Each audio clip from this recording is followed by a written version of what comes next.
so this is the video lesson for section 4.1. Okay, so remember I told you when you're watching all those chapter 2 videos that, I'm not just going to do videos for every chapter, and so I taught you chapter 3 because it was obviously a little bit harder. Alright, but then chapter 4 is a little bit easier, so we're going to do 2 of the 3 sections through videos. Alright, so let's look at 4.1 because we're going to talk about atomic structure, which as you can imagine is very important in chemistry.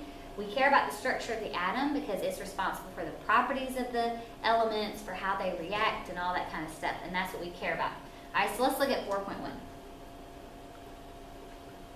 Alright, so all matter is composed of atoms. We learned that in chapter 2. So for example, a textbook is matter. It's made of atoms. Air is matter. It's made of atoms.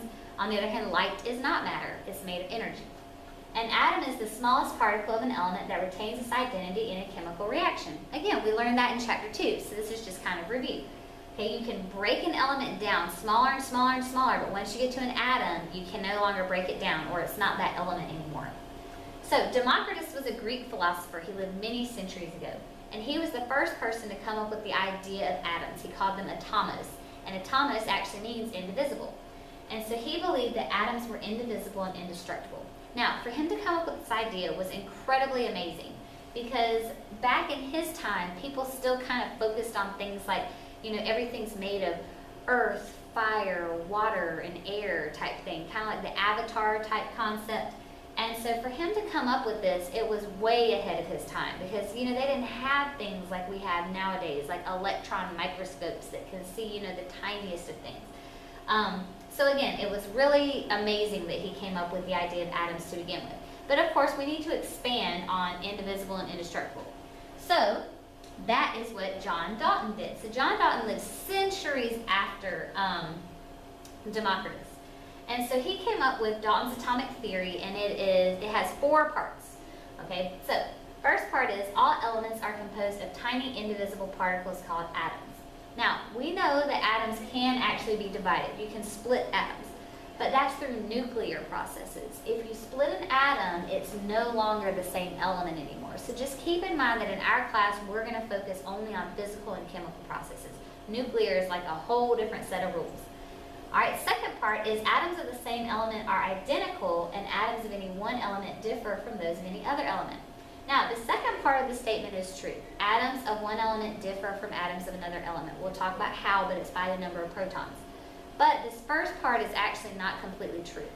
Okay, atoms of the same element can be identical, but later in this chapter we're going to learn about something called isotopes, where atoms of the same element could possibly have different numbers of neutrons, and so in that case they wouldn't really be identical.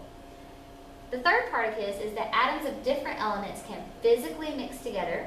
So, for example, I could take solid sulfur and I could take powdered magnesium solid and I could mix those together. Or chemically combine in simple whole number ratios. Okay, so in the first example, I just kind of mixed them together. It's still just sulfur and magnesium just sitting in, a bowl together. But in the second one, we're actually causing a reaction. So I could react hydrogen and oxygen together to form water. And so I would be combining those. Now the simple whole number ratios just means, for example, water is H2O. So the whole number ratio would be 2 hydrogens for every 1 oxygen. Okay, so that's all that means. Alright, and then the last part is chemical reactions occur when atoms are separated, joined, or rearranged. Atoms of one element, however, are never changed into atoms of another element as a result of a chemical reaction.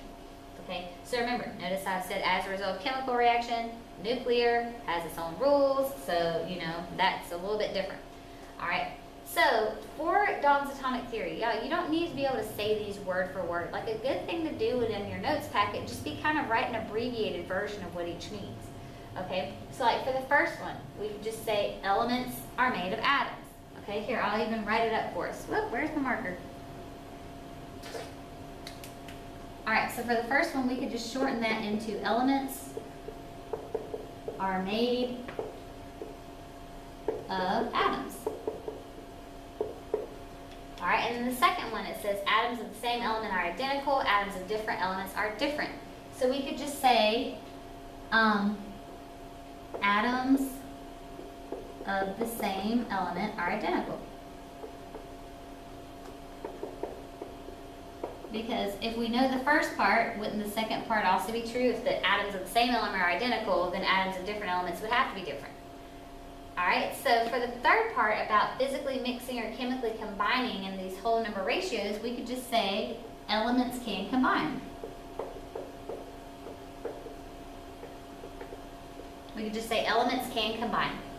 All right, and then for the last one, chemical reactions occur when atoms are separated, joined, or rearranged. Atoms of one element, however, are never changed into atoms of another element as a result of chemical reaction. We could just say chemical reactions occur when atoms rearrange. Okay, and those would be kind of, just shortened versions of how you could remember the 4 parts of Dalton's atomic theory. Okay, so remember, you don't need to memorize these statements word for word, just kind of have an idea about the 4 parts that he was talking about. All right, so I'm going to erase this and let's move on. So let's kind of talk about the size of an atom, because the size of an atom might amaze you. The radius of an atom usually falls between 5 times 10 to the negative 11 meters. So yeah, what does that mean? It means point, like the decimal point, and then 10 zeros, and then a 5. Okay, that's how small we're talking about. 2 times 10 to the negative 10 meters. Okay, so we're talking about incredibly small size. Now, a lot of you can't fully understand how small this is. So I gave you this statement to help you kind of remember. And by the way, you don't have to memorize these numbers. I'm just trying to show you how small an atom is. If you could line up 100 million copper atoms, y'all, 100 million side by side, they would only produce a line 1 centimeter long. And y'all, 1 centimeter is about the width of your pointer finger. So you could line up 100 million copper atoms across your finger. I mean, that's mind-blowing how small they are. However, despite their small size, individual atoms are observable with instruments such as scanning tunneling microscopes. Now, some types of microscopes, they produce pictures kind of like this, where it's not like a microscope you use in biology, where you look in one side and you actually see what's on the other side. It's kind of like a sample goes into a machine and then a computer makes a graph. So I don't know about you, but when I see something like this, I don't feel like I saw an atom. I feel like I saw a graph on a computer. It'd be like me drawing a picture of my house and then saying, oh, so did you see my house? Well, no, you saw a picture that I drew of my house. Okay, but they do have much better. They have electron microscopes now to where they can give you a better idea of what atoms look like at this point. But as far as still being able to actually physically look in and see, it's probably going to be a while for that. All right, so atoms, incredibly small. All right, so let's look at this section assessment. So in your own words, state the main ideas of Dalton's atomic theory. Okay, so yeah, we just did that, so I'm not going to write it. Okay, but I'll at least verbally go back over it with you. Okay, so the first part, of course, is that elements are made of atoms. That would be the first part. Elements are made of atoms. The second part, let's see, we would say, what do we narrow it down to? Oh, atoms of the same element are identical. I think that's what I ended up writing. Okay, atoms of the same element are identical. Of course, atoms of different elements are different. For the third part, we could say elements can combine. All right, elements can combine. And then for the last part, remember we said chemical reactions occur when atoms are rearranged. Okay, so again, I'm not going to write all that back up there because you just wrote it down in your notes. So, according to Dalton's atomic theory, is it possible to convert atoms of one element into atoms of another? Well, what does part 4 say? Part 4 says chemical reactions occur when atoms are separated, joined, or rearranged, and atoms of one element can never be changed into atoms of another element through chemical processes. All right, so the answer to number 2 would be no. No, he did not believe you could turn atoms of one element into another. Okay, hence those alchemists. Remember the alchemists from chapter 1? Hence the reason they were having so much trouble making gold.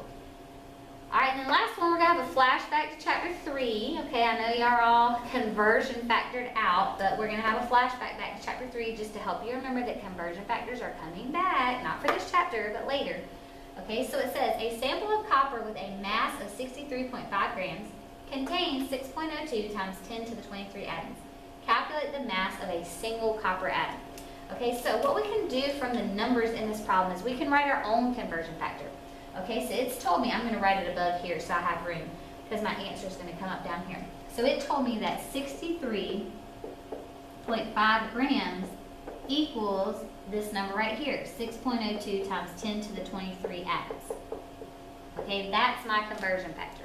63.5 grams equals 6.02 times 10 to the 23 atoms. We want to know the mass of one atom.